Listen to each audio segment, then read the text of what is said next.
Buenas noches con Salud y Vida, como siempre, informándoles para que gocen de salud y vida. El segundo programa de este 2000, estrenado 19.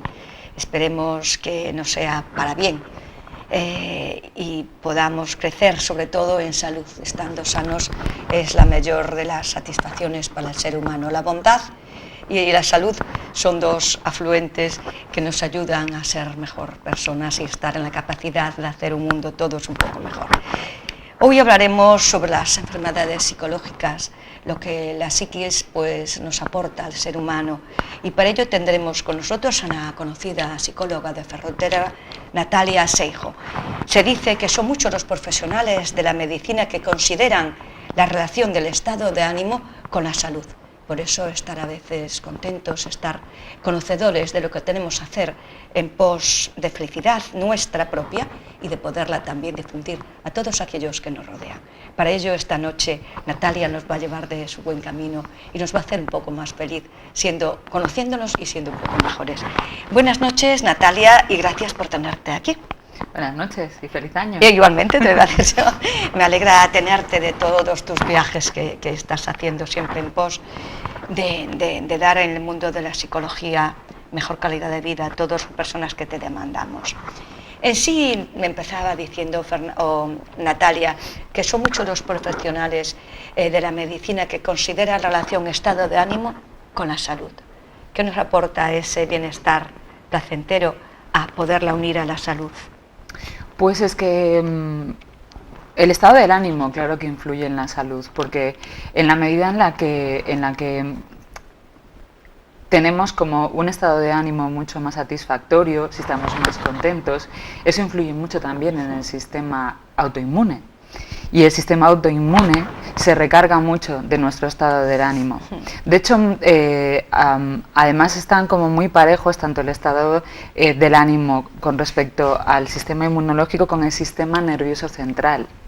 Entonces, cuando el sistema nervioso central, que es el cerebro, ¿no?, el que tira mucho el sistema que nos lleva también a todo el tema de la tensión nerviosa, al tema de los nervios para que la gente lo entienda mejor, ¿no?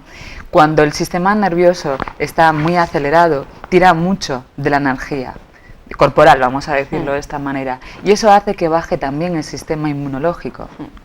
Por eso muchas veces, es una manera coloquial un poco de explicarlo para que todo el mundo lo pueda entender, cuando estamos más estresados o cuando estamos más tensas o tensos, hace que el sistema inmunológico baje. De hecho, por ejemplo, ocurre mucho ahora en Navidades, por ejemplo, en vacaciones, ¿no?, en el que cuando durante todo el año estamos a una velocidad rápida, trabajando, pues con horarios rápidos, siempre con nuestro esquema de trabajo corriendo, y llegan las vacaciones y nos relajamos, es como cuando nuestro organismo se permite el relajarse y es cuando parece que nos enfermamos más.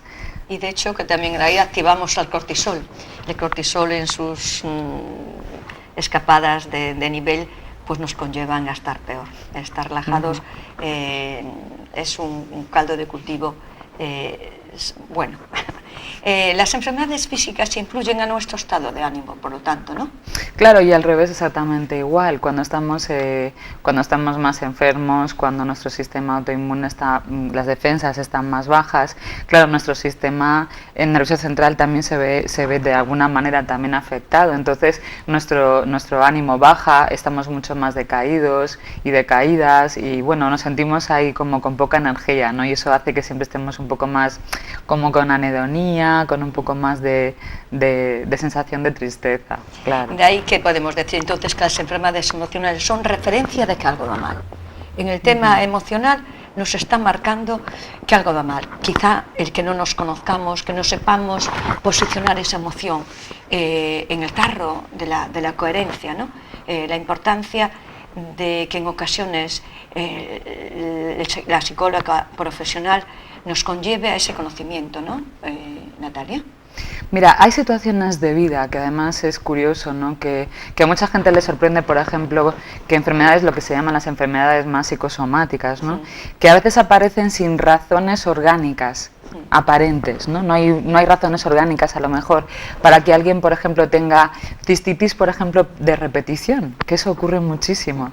Vienen muchas personas a terapia que no vienen precisamente por esa razón, pero a lo largo del tratamiento conmigo me dicen, jo, una cosa, ¿hay alguna relación entre cómo me siento yo o lo que me pasa a mí o esta depresión que yo tengo y que tenga cistitis constantemente?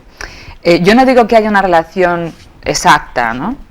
Pero sí que es cierto que en base a mi experiencia clínica en el trabajo en terapia, sí veo, sobre todo más en chicas que en chicos, cistitis de repetición, infecciones de orina que se repiten constantemente y muchas veces están asociadas a conflictos internos, a conflictos más psicológicos, a tensiones de vida, a conflictos de pareja, a conflictos con relaciones laborales que hacen que el sistema inmune baje y la persona canalice muchas veces por ahí. Y otra cosa debemos también tener en cuenta, la parte de la misión es una limpieza, a través de ello, de misionar, es una limpieza, lo cual quiere decir que esas infecciones recurrentes pueden decir que psicológicamente necesita ese poderío de tranquilidad a través de esa limpieza que le está provocando la dichosa cistitis. A veces hay que escuchar cómo el cuerpo nos está guiando y nos está diciendo aquí algo, necesitamos hacerlo con más afluencia porque necesitamos limpiar. Y para eso la psicología buena, porque hay profesionales de todas especies, pero cuando encuentras un buen psicólogo que te ayuda a reconocer que algo estás haciendo mal, pues vas a ganar mucho estado de salud. Mira, por ejemplo, un ejemplo de esto que además yo creo que es interesante, ¿no?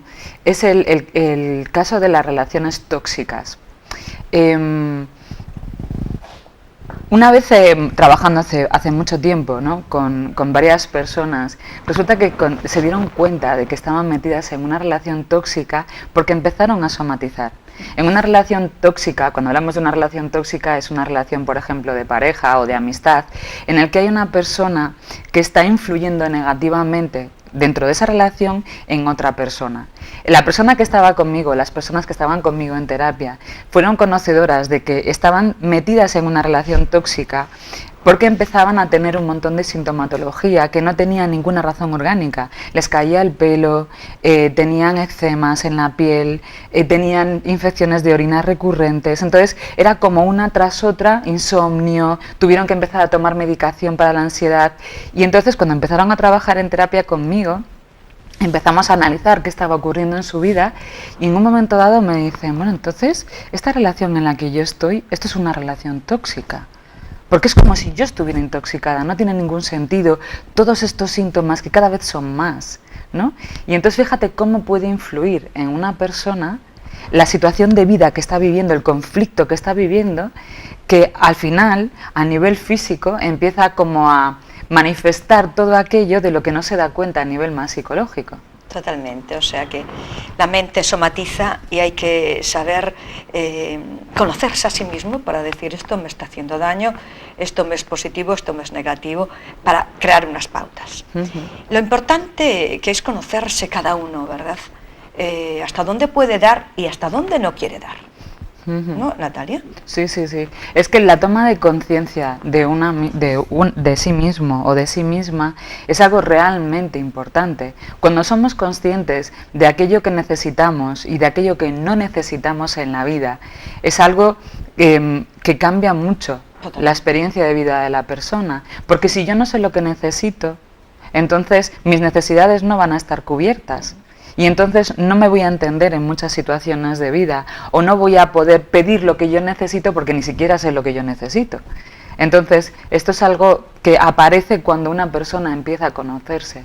Pues la importancia de eso, relación mente y cuerpo.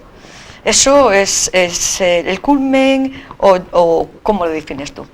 La relación de la mente y el cuerpo es cuando nosotros podemos tener la conciencia de conocernos, como decíamos hace un momento, es decir, de cómo me siento yo o cómo no me siento yo, cuando yo me respeto a mí misma con lo que yo estoy sintiendo. Es decir, cuando yo en una situación, por ejemplo, me siento incómoda, si yo estoy en contacto conmigo misma, yo me doy cuenta de que en una situación en concreto yo no estoy bien, ¿no? Entonces yo me puedo dar cuenta de que este tipo de situaciones, en este tipo de situaciones o con este tipo de personas, yo no quiero estar. Sin embargo, si yo no soy consciente de eso, yo me obligo a mí misma a hacer cosas. Sin embargo, me sigo obligando sin saber que eso a mí me molesta. De ahí que es importancia echarse pulsos o conocer las fuerzas de cada uno. ¿Qué es lo más importante? Mira, podemos llegar hasta un límite. Y cuando somos conocedores de cuál es nuestro límite, de ahí todo esto que estamos diciendo, ¿no? De conocernos, de no conocernos, de cubrir nuestras necesidades, de saber cuáles son, pues también sabemos cuáles son nuestros límites. Entonces, una de las recomendaciones es no forzar por encima de nuestros límites, porque ahí es donde empiezan los problemas. Y es más, cuando somos conocedores de cuáles son nuestros propios límites, somos conocedores también de cuáles son los límites de la otra persona. Totalmente. Empezando siempre por uno, visualizándonos a nosotros mismos, podemos juzgar. Pero cuando nos hacemos reyes de nuestro podio, ahí todo se va para abajo, ¿no? Exacto, exacto. Miedos, preocupaciones, problemas psicológicos provocan siempre síntomas físicos. No lo provocan siempre síntomas físicos, pero sí nos muestran señales de que están ahí. Cuando tenemos miedo a algo, podemos saber identificarlo a través de las sensaciones en el cuerpo. Y esto parece muy obvio, pero no todo el mundo es capaz de identificar o de saber cuándo tiene miedo. Porque a veces, por ejemplo, hay muchas personas que describen que tienen ansiedad y no saben diferenciar qué es ansiedad, o qué es angustia, o qué es miedo, o que simplemente es una molestia que todos sentimos. Porque hay muchas personas que al no estar muy en contacto con su propio cuerpo no saben diferenciar cuáles son las emociones. De hecho, hay personas que no saben diferenciar entre lo que es una sensación de lo que es una emoción, fíjate. Y a veces hay que explicar, pues mira, las sensaciones es la manifestación en el cuerpo de una emoción. Es decir, si yo tengo miedo, la sensación de esa emoción en el cuerpo, pues es como que hay un pellizco en el estómago, o que te recorre frío por la espalda, o que tienes piloerección, es decir, se te ponen los pelos erizados, y eso significa tener miedo. Y hay muchas personas que tienen tal desconexión de su cuerpo, que fíjate que esas sensaciones no las saben reconocer. Lo importante que es saber todo aquello que transita a través de nuestra vida y sobre todo en nuestro propio yo, ¿no? Exacto. La emoción humana, un caldo de cultivo entre salud y la enfermedad. Eso se puede definir como algo totalmente de libro, ¿no? Claro, las emociones siempre van a estar muy unidas a todo el estado en general, ¿no? Si el cuerpo y la mente van unidos, la emoción muchas veces es como el pegamento que los puede estar uniendo, ¿no? Siempre que haya una conexión entre una parte y la otra, las emociones van a ser aquellas que hagan que, como decíamos antes, que el sistema inmunológico esté pletórico o que el sistema inmunológico esté siempre como al límite, ¿no? Se dice que la palabra emoción previene del latín significado mover y a llevar a la acción. Todos nos va a beneficiar la emoción. Sí, las emociones son aquellas llamadas más emociones que están acordes en el momento que estamos viviendo, entonces sí.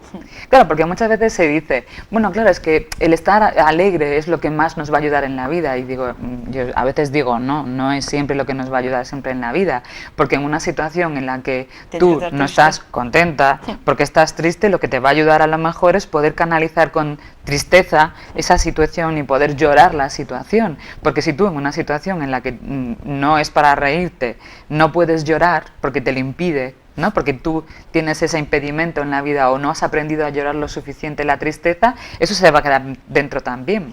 De ahí, Natalia, la importancia de conocer las situaciones, ¿no? Para poder trabajarlas personalmente. La alegría es la alegría, llevada a un raciocinio de alegría, siempre y cuando preste ese momento. La tristeza, y lo bueno es en cada una meterse para saber salir de ellas o estar en ellas. ¿Cómo es eso? Claro, el poder estar reguladas y estabilizadas como personas. Es decir, si yo soy una persona que... Vamos a seguir un poco con el continuum de lo que estamos hablando, ¿no?, en el programa. Es decir, si yo tengo mi cuerpo y mi mente están conectadas, ¿no?, y yo soy consciente de mí, de mis necesidades, y además encima pues reconozco mis sensaciones y estoy en contacto con mis emociones, eso va a hacer que yo pueda canalizar en cada situación lo que yo estoy sintiendo de una manera adecuada. Y con una intensidad adecuada, ni con mucha pasión en un momento dado, que a lo mejor hay que darla también en un momento puntual, pero como modular las emociones, aprender a regular y a modular esas emociones, porque muchas veces no nos enseñan desde que somos pequeños. Te iba a decir yo, y por no que te interrumpa, Sí. ¿se nace equilibrado o encuentras el equilibrio en la vida o te pierden el equilibrio? ¿Cómo es esto? ¿Cómo un niño se sabe que está creciendo en una situación de equilibrio? Claro, nacemos con un temperamento y ese temperamento es genético y luego nos vamos adquiriendo un carácter que ya es socializado primero por la familia y luego por el entorno más social. Entonces, un niño o una niña pueden estar equilibrados o no estarlo tanto en función del sistema familiar y luego social en el que viva y en el que se vayan graduando y regulando y estabilizando lo que la persona está yendo a ser, ¿no? Entonces, si por ejemplo un niño o una niña tiene un temperamento fuerte, ¿no?, pero se va creciendo en un sistema familiar que le van entendiendo, lo van mentalizando. Mentalizar es la función en la que los padres y las madres regulan, ¿no?, a ese niño o esa niña, estabilizan a este niño o esta niña. Ese temperamento fuerte se puede modular.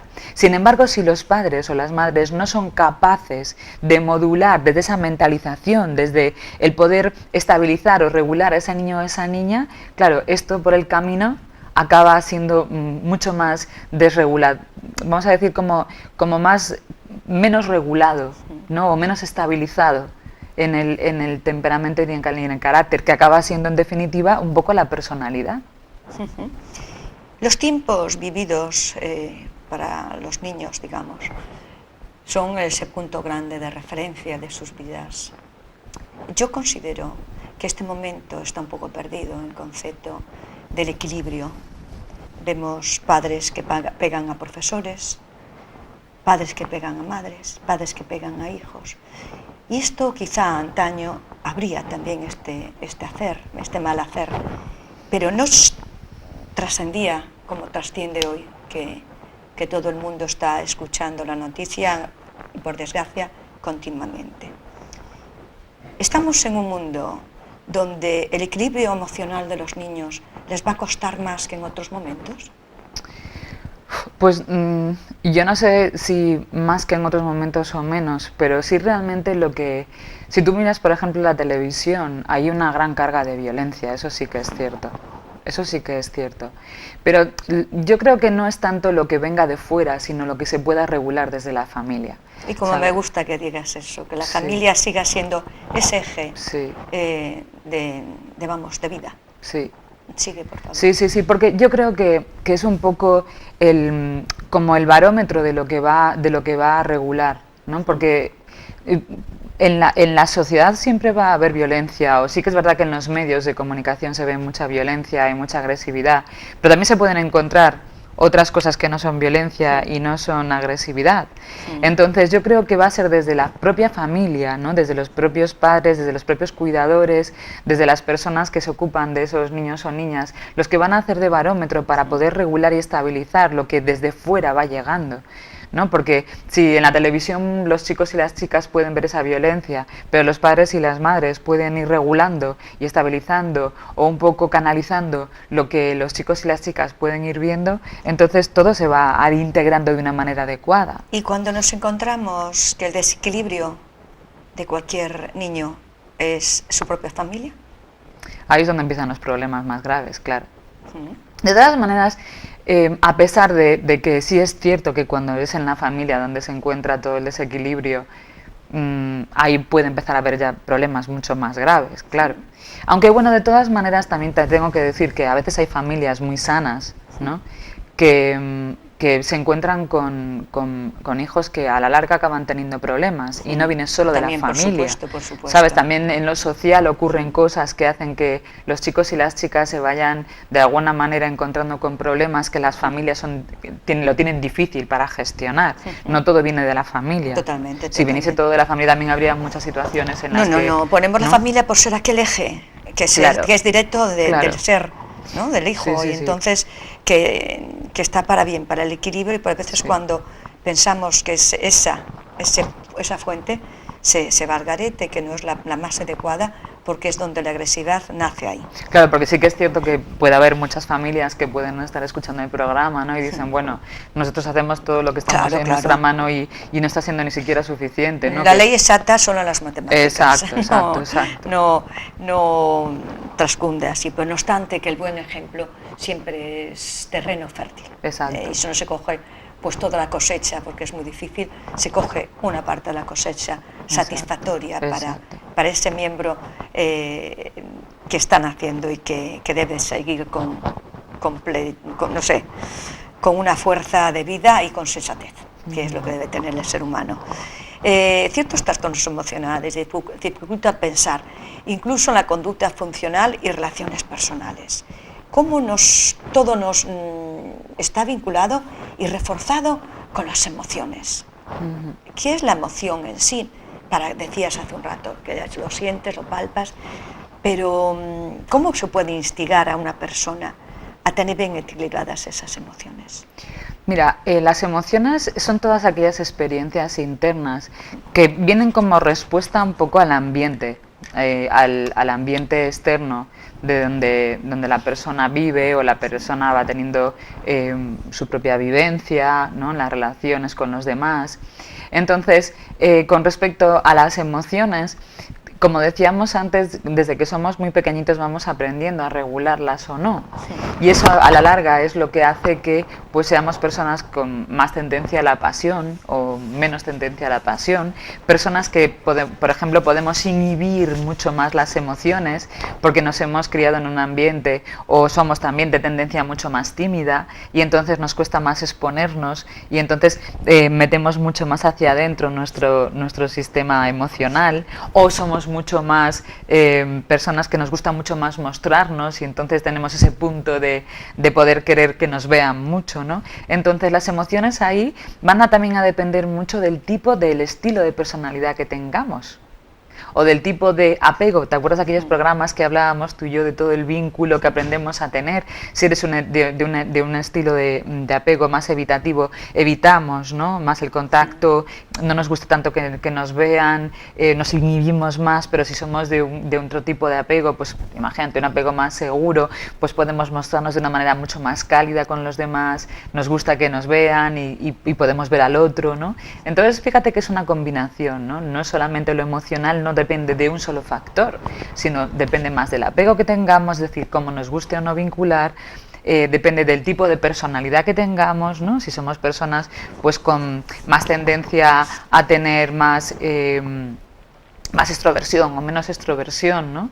Y también un poco la genética, si somos más tímidos o somos menos tímidos. Entonces son varios factores los que van a influir mucho en nuestro sistema emocional también, ¿no? Totalmente. Los trastornos somáticos son un caldo de cultivo para analizar siempre psicológicamente al paciente. Los trastornos psicosomáticos vamos a decirlo como la manera en la que muchas veces las personas con esta tendencia, ¿no? Porque no todo el mundo tiene... Bueno, a ver, no todo el mundo tiene tendencia a somatizar, no es verdad. Es decir, las personas tenemos una tendencia a somatizar que es sana y eso es natural. Las personas somatizamos. Otra cosa son los trastornos psicosomáticos, que eso ya no es una tendencia tan natural. Y eso lo voy a explicar un poquito más para que se entienda. Es decir, somatizamos, por ejemplo, cuando, imagínate, una somatización es cuando estamos muy cansados, que hay personas que somatizan con un dolor de cabeza, con una cefalea tensional, pues me duele la cabeza, debo estar un poco cansada. Pues eso es una manera de somatizar. Que tenemos, por ejemplo, mucho estrés y a veces, pues, imagínate, hay gente que cuando tiene estrés, pues va mucho más al baño, o al contrario, están más estreñidos, pues somatizan. Pero que eso no es ningún problema, no hay ningún problema grave, ni ningún problema que nos lleve al médico, por eso simplemente es una somatización del cuerpo que se queja porque estamos en un estado que no es, pues, un estado regulado, ¿no? Pero ahí no hay problema. Los trastornos psicosomáticos es diferente, porque ahí ya es, ahí es donde ya empieza a haber un conflicto diferente, donde empieza a haber un problema, ¿vale? Y ahí los trastornos psicosomáticos son trastornos en los que la persona traslada un conflicto psicológico a algo físico, con sintomatología física. Y ahí, claro, ya hay un problema mayor, porque ahí sí que hay ya que recurrir al médico primero para saber que eso no tiene una base orgánica, y si eso no tiene una base orgánica, porque le dicen que bueno, que no hay nada orgánico que falle, pues sí que tendrán que empezar a trabajar en terapia, junto por supuestísimo con el médico. Y hablemos también, ¿qué es la conversión en psicología? La conversión son los trastornos conversivos. Los trastornos conversivos son unos trastornos que vienen de algo que se llama la disociación somatomorfa. ¿Y qué quiere decir eso? Quiere decir que son unos trastornos complejos, porque entra dentro, vamos a decirlo un poco más así a nivel general para que se entienda bien, si no todos son como palabras complicadas, que es más difícil de entenderlo, ¿no? Es como que cuando una persona sufre trauma, ¿no?, en su vida, un trauma lo suficientemente intenso como para que la persona no lo pueda canalizar de una manera sana, ese trauma queda retenido. Entonces, muchas veces ese trauma se acaba manifestando a través de sintomatología física, ¿no? Y una de las maneras en las que se acaba transformando de esa manera física ese trauma, que es como si de alguna manera quisiera, como si el cerebro quisiera como sacarlo o como manifestarlo de algún modo, pero no puede, lo hace a nivel físico y lo hace a través de esto que se llaman lo conversivo. Cuando alguien tiene, por ejemplo, crisis conversivas, pierde la voz, se le tuerce la boca y pierde la movilidad. A veces tienen que tumbarse en cama porque no pueden andar, por ejemplo, o pierden la movilidad de un lado del cuerpo, ¿vale? Pero no hay ninguna base física que pueda demostrar que la persona tenga ese problema, ese tipo de sintomatología. Sí, sí, sí. Porque viene mucho más de esta otra parte más que se llama lo somatomorfo, esas crisis conversivas. Curioso, curioso cómo nos conlleva cualquier tema que nos hiere silenciosamente, pero que se adhiere al día a día. Factura. Totalmente. Hay ciertas situaciones sociales que son precursoras de ansiedad, inseguridad, enfermedades emocionales. ¿Qué es lo que más hoy en día socialmente puede ser el paro? Las situaciones de separaciones, ¿cuántas cosas hay que nos puedan, que nos estén haciendo camino de ansiedad? Con respecto a estos temas que tú describes, ¿no? Es como hay como la inseguridad de vida. La inseguridad de vida, pues hay muchas situaciones de vida que nos llevan, ¿no?, a diferentes niveles de estrés que provocan a su vez, por supuestísimo, mucha inseguridad de vida, que puede ser a diferentes niveles, ¿no? El paro, la verdad es que es una de las experiencias de vida que además se contempla acerca ya del duelo. La persona vive como un duelo real, ¿no? Es decir, y pasa por las fases casi como de duelo, llegando incluso a la depresión, porque es una experiencia de vida muy dura para alguien el quedarse sin trabajo, ¿no? Su modo de subsistencia, es decir, cómo cambia la vida de una persona cuando te quedas sin trabajo. Entonces, ahí hay todo es como si se pusiera en marcha todo un mecanismo, ¿no?, con diferentes fases en la que la persona se va sintiendo cada vez de maneras muy diferentes hasta incluso llegar a tener depresiones intensas, ¿no? En la que la persona tiene que medicarse y la persona tiene que hacer trabajos de psicoterapia, claro. Las consultas perdón, emocionales, psicológicas, ¿qué te demandan más en tu consulta? ¿Adultos, niños, adolescentes?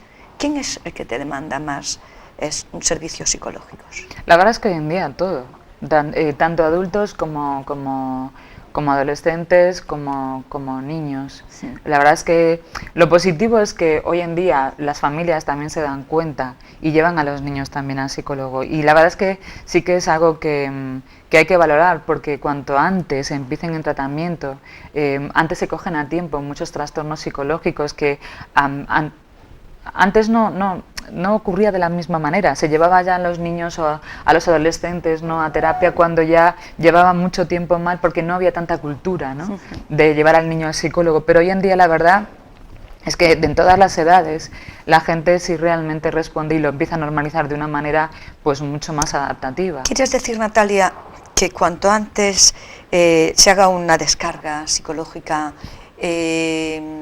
mejor, va a ser más fácil de solucionar, a efecto de que no cree queloide, que no deje cicatriz para más tiempo? Por que supuesto. Es cuando uno se encuentra con una carga emocional, es buena desecharse, porque vas a encontrar, por supuesto, la contrapartida positiva, pero que va a gratificar en muchos más terrenos a la hora de trabajar esa zona.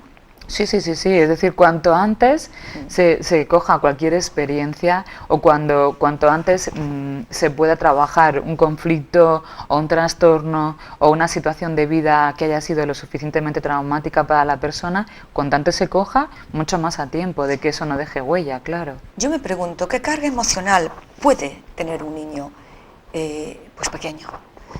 Que eso que viene ya en el paquete de nacimiento, con la mente del niño, heredado, o es algo que se va haciendo la bola de nieve, que se va cogiendo al día a día de su vida de ese niño?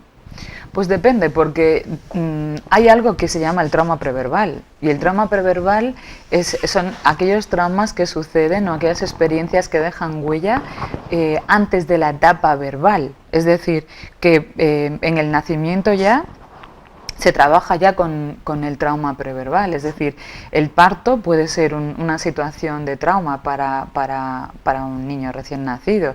Un parto traumático, cuando hay sufrimiento fetal, puede dejar un trauma. De hecho lo deja. O por ejemplo niños que pasan mucho tiempo en la incubadora, o niños que tienen que ser hospitalizados constantemente, porque imagínate, los niños que tienen asma, ¿no?, que tienen asma intenso, que tienen que ingresarlos cada 2 por 3, o niños que tienen enfermedades de diferentes tipos, que tienen que estar hospitalizados con vías en el hospital. Estos niños sí que acaban teniendo un trauma por hospitalización. Sí. Que además, de hecho, a lo largo del tiempo, luego trabajando con adultos, cuando estos niños se convierten en adultos, eso muchas veces sale en la psicoterapia. Pues imagínate, fobias a las jeringuillas o fobias a la sangre, o incluso situaciones de vida que no sabían que les habían afectado, y me dicen, bueno, espera un momento, yo de pequeño siempre estaba enfermo, ¿eso podrá haber influido en que yo hoy en día tenga, ¿no? Entonces, eso también influye un montón, claro que sí. O sea, podemos decir que estamos viendo unos tiempos que nos rompen la cordura emocional a la par de lo que traemos ya en el paquete cada persona a nivel individual, de todas sus vivencias que ha tenido, ¿no?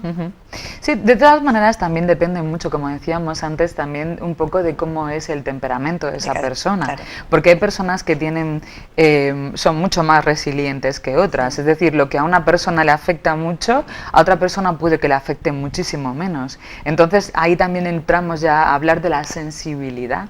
Hay personas que tienen mucha más sensibilidad a ciertas experiencias de vida y otras personas que tienen menos sensibilidad a esas experiencias de vida. Entonces, lo que por ejemplo a ti te puede afectar mucho más y te puede dejar más huella a nivel emocional, a nivel psicológico, a mí a lo mejor me deja o menos huella o más huella que a ti. Entonces, también depende mucho de la idiosincrasia de cada persona, claro.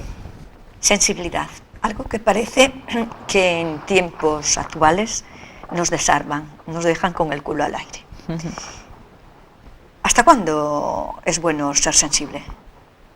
¿Qué baremos nos pueden llevar a ser sensible y estar cubiertos emocionalmente? Claro, fíjate que es una pregunta que muchas veces en consulta a mí me hacen, ¿no? Porque hay muchas personas que sufren mucho porque tienen, vamos a decir, alta sensibilidad, porque hoy en día se habla mucho de las personas altamente sensibles, que además incluso hay como unos barómetros, ¿no? En internet pueden encontrar las personas de soy altamente sensibles, personas que les afectan mucho los estímulos externos más que a otras personas, la luz, la comida, los sonidos, ¿no? Personas que son altamente sensibles y, cómo no, a nivel emocional son personas que pues vibran muy alto, es decir, las emociones les pueden afectar mucho porque sienten muy intensamente, ¿no? Pero bueno, no todo el mundo es altamente sensible, hay diferentes grados y dentro de las personas que son altamente sensibles también hay diferentes niveles de sensibilidad, ¿no? Entonces una de las preguntas que la gente me hace es que esto de ser sensible es malo. A mí no me gusta ser así porque yo sufro mucho. Entonces yo siempre les digo, mira, el hecho de que tú seas sensible no te convierte en una persona con un problema ni con un déficit, sino solo todo lo contrario. Una persona sensible tiene mucha más capacidad de sentir la vida que una que no lo es. Lo que tiene que aprender es cómo gestionar su sensibilidad, cómo aprender a tener recursos para poder un poco equilibrar la sensibilidad que tiene. Pero ser sensible es positivo, nunca es negativo. Totalmente. De ahí se puede crecer a muchos espacios, ¿no? Exacto, exacto. La sensibilidad es algo que nos conlleva la humanidad. Uh-huh. Y todo que esté conjugado con la humanidad nos puede llevar a muchas realidades sociales en pos del bien colectivo. Exacto. Hablemos del trauma psicológico. Cuando alguien dice, estoy traumatizado psicológicamente. Cuéntanos algo de esto. Cuando en la vida nos suceden, hay experiencias que nos suceden y nos dejan una huella imborrable, eso acaba siendo un trauma para la persona, por decirlo de alguna manera general. Pero existen diferentes traumas en la vida. Hay ciertos traumas que son traumas que nos llevan a una huella mucho más intensa o mucho más profunda, que son aquellos traumas que activan lo que se llaman las defensas de supervivencia. Y es cuando estas defensas se activan es cuando hablamos del trauma complejo. Es decir, cuando por ejemplo, vamos a hablar de la infancia, ¿no? Cuando somos pequeños o pequeñas y en nuestra familia, pues por ejemplo, existe la agresividad, ¿no? O existen familias con violencia, ¿no? En la que los niños y las niñas, por ejemplo, imagínate en las familias de violencia de género, violencia doméstica, en donde a la madre, por ejemplo, se la maltrata y la niña o el niño o los hijos están presentes en ese maltrato, ¿no? Ahí se activa mucho el miedo. Pues ese miedo activa las defensas de supervivencia y hace que o se queden paralizados, ¿no? o tengan muchísimo miedo. Esas defensas son las que al activarse dejan una huella, ¿no? Es decir, todas aquellas situaciones de vida o experiencias de vida que activan esas defensas de supervivencia por el miedo que la persona tiene a que su vida corre peligro, son las que más trauma complejo dejan. Y esas son las huellas que no se borran tanto.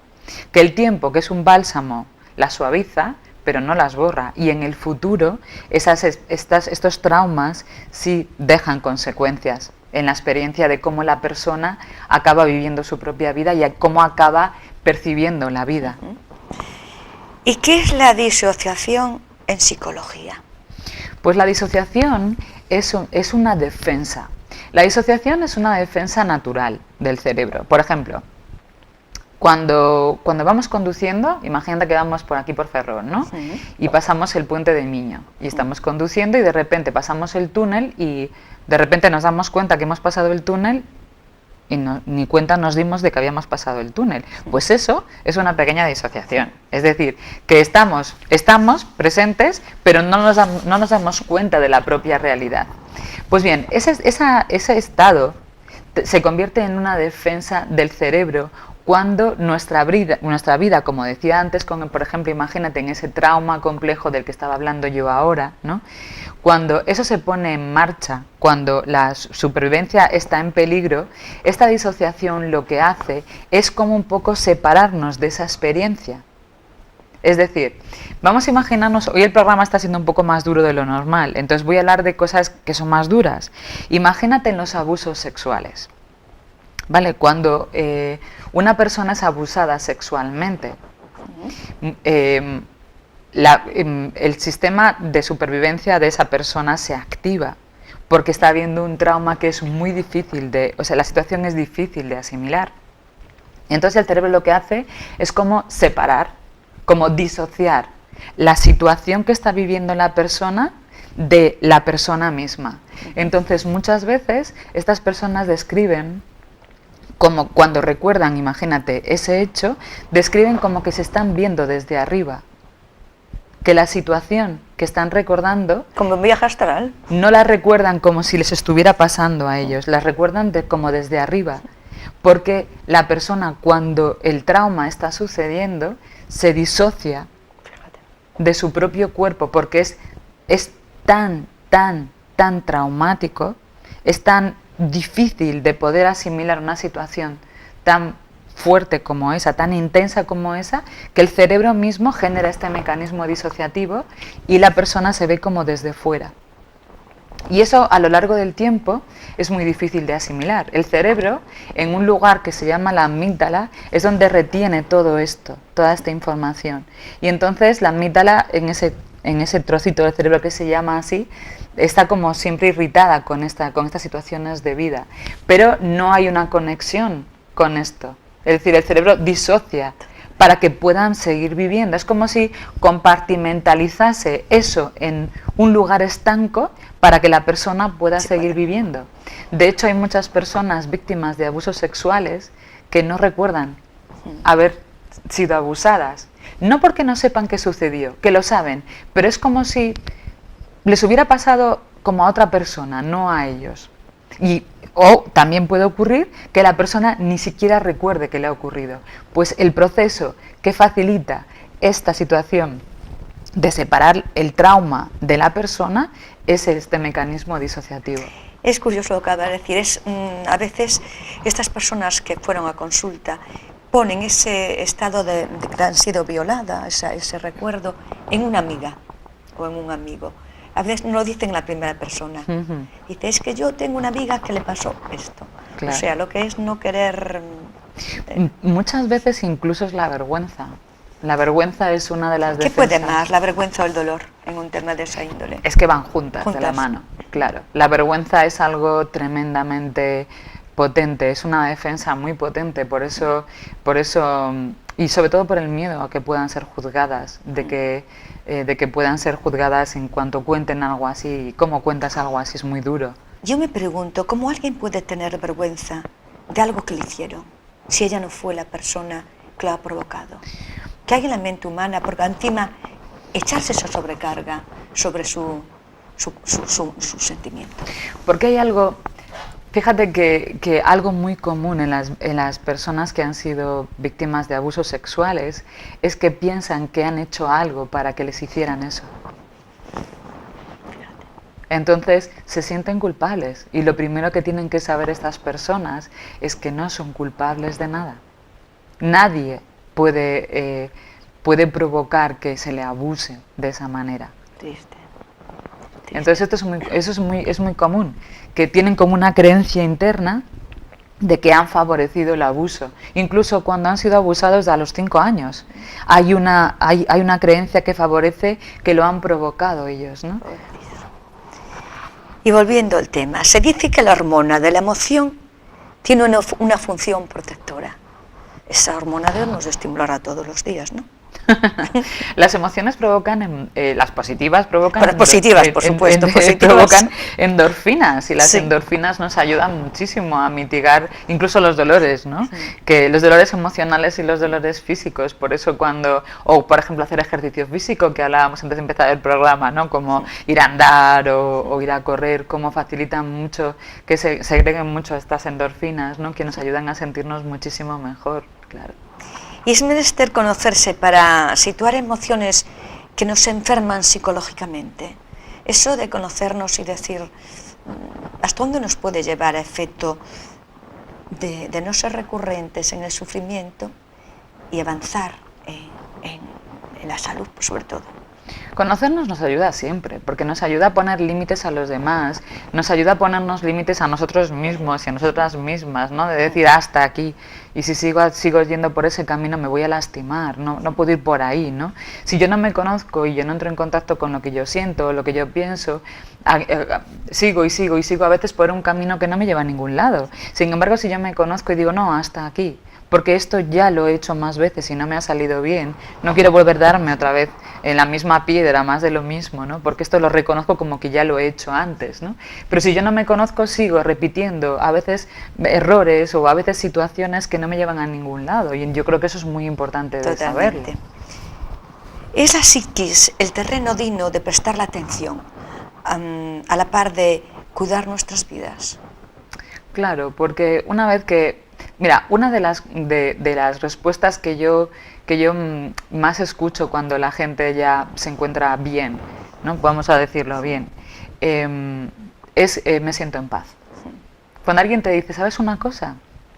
Yo no sé si esto es estar más feliz o menos feliz, pero yo me siento en paz conmigo misma o me siento en paz conmigo mismo. Cuando la gente llega a ese punto, es como que hay un equilibrio, ¿sabes? Y es como que todo tiene mucho más sentido. Y ahí se llega sabiendo dónde tú quieres llegar, donde tú no quieres llegar, qué es lo que tú necesitas, qué es lo que tú no necesitas, ¿no? Quiero un poco volver otra vez al principio de lo que decíamos en el programa, ¿no? Y ahora que estamos ahí con los propósitos del año 2019, ¿no? Pues un poco el poder querer llegar a cubrir nuestras necesidades y dejar de lado aquellas que nos han hecho sufrir, pues es llegar un poco a ese equilibrio de me siento en paz, sería un propósito perfecto para el 2019, ¿no? O sea que la psiquis es este terreno que nos puede aportar mucho. Es más, que dice que la palabra de origen griego que significa alma buena. La bondad nos va a llevar a satisfacciones de vida plenas. ¿Qué dices de esto? ¿Qué es la bondad para el ser humano? La bondad, mira, pues la bondad yo creo que es una virtud la bondad. Y la bondad es algo que, claro, que también la persona tendría que un poco nacer con esta capacidad o con esta virtud, pero también se puede educar la bondad, porque no todo el mundo puede llegar a ser bondadoso, pero sí se puede educar a que una persona que a lo mejor no es tan bondadosa pueda llegar a serlo, porque se tiene que entender también qué es un poco ser bondadoso o tener bondad, ¿no? Y hoy en día la verdad es que eso de ser muy bondadoso o de ser bondadoso no está muy en boga, no está muy de moda, ¿no? Porque para eso hay que ser empáticos, es decir, hay que saber ponerse en el lugar de los demás y querer darle a los demás, ¿no? O querer hacer sentir bien a los demás, y la empatía no está como muy de moda, ¿no? Últimamente, pero yo creo que sería algo maravilloso el poder aprender a ser bondadosos desde la empatía, desde el poder pensar qué es lo que necesita otra persona para poder de alguna manera poder dársela, ¿no? Y bueno, yo ahora te voy a hacer una pregunta que no me gustaría que quedase en la noticia común de cómo no voy a decir que se están dando noticias por dar, pero lo que me da muchísimo miedo es que empezó una noticia de unas personas que le denominaron como manada, que hicieron una evaluación atroz, presuntamente, y que hoy en día ya no sé cuántas manadas hay más. Hoy a cada 2 por 3 están naciendo manadas, haciendo lo mismo que un día nos saltó como noticia, una evaluación en grupo a una chica presuntamente, vuelvo a decir. ¿Qué puede pasar al ser humano cuando le incita a una noticia de una caja tonta, que se suele decir que algunas veces dice cosas buenas, pero otras veces yo no sé hasta qué grado puede beneficiarnos? Para que otras personas se inciten en hacer lo mismo que está juzgado a nivel de jueces y a nivel del pueblo, a nivel social. ¿Qué puede tener la mente humana para ser acto de copia de un acto, valga la redundancia, tan cobarde? como es una violación. Ya. Yo no sé si es que están copiando o es que simplemente salió a la luz algo que ya estaba sucediendo. ¿Sabes? Lo positivo es que haya salido a la luz algo así. Lo negativo es que esté sucediendo. Pero yo creo que esto no es algo que haya salido, que surgió como una noticia de algo en concreto, sino que se salió a la luz algo que ya estaba sucediendo. Lo que es más, no sé cómo denominarlo, ¿no?, terrible, es que no se tomen medidas para que esto deje de suceder. Y esto es algo que tienen que, me imagino, que empezar a tomar medidas o tomar leyes mucho más fuertes y mucho más intensas para acabar con todo esto, ¿no? Bueno, pues nos quedamos aquí, Natalia. Llegamos al punto final con una esperanza, como tú dices, que esto tiene que cambiar a nivel de leyes, a nivel de lo que sea, pero dar a la sociedad, no sé, el relax de poder salir a la calle, una mujer, un hombre, un animal. Tiene que haber unas leyes que todo lo que conlleve a un maltrato a cualquier ser vivo, que tiene que tener un castigo que se sienta y que se tema. Mientras haya personas que van a la cárcel dentro de unos meses por buena conducta, que les conviene en aquel centro, que es un penitenciario, que crean una imagen y cuando salgan a la calle tengan otra, una imagen que perjudica a otras personas. Natalia, gracias por tu sapiencia, gracias por tenerte aquí y que sigas dando estas clases de psicología, digamos, porque sigues siendo docente a la par de tener tus pacientes también y aportándoles salud y confianza, porque la confianza en el ser humano es esa parte de salud que todo el mundo necesitamos, es ese pilar que nos sujeta a la tierra para tomar decisiones, y tú las das muy bien, Natalia. Gracias por tu amistad, gracias por ser como eres y gracias por tu profesión. Muchas gracias. Gracias, Natalia. Bueno, y ustedes, espero que este programa que nos conlleve a todos a aprender un poco de que el ser humano tiene unos derechos, también tiene unas obligaciones, y la obligación del ser humano es encontrarse a sí mismo, que nadie nos haga perder en nuestro camino propio, y sobre todo siempre creciendo en el bien, dándonos en la ayuda y sintiéndonos útiles en la vida. Una persona que no se siente útil en la vida es un fracaso personal, y los fracasos a veces nos conllevan una apatía de no vivir la vida. Por eso, seamos felices con nosotros mismos para poder compartir a los demás. Este programa se repite el domingo y el próximo martes cuento con todos ustedes. Buena noche y buen fin de semana.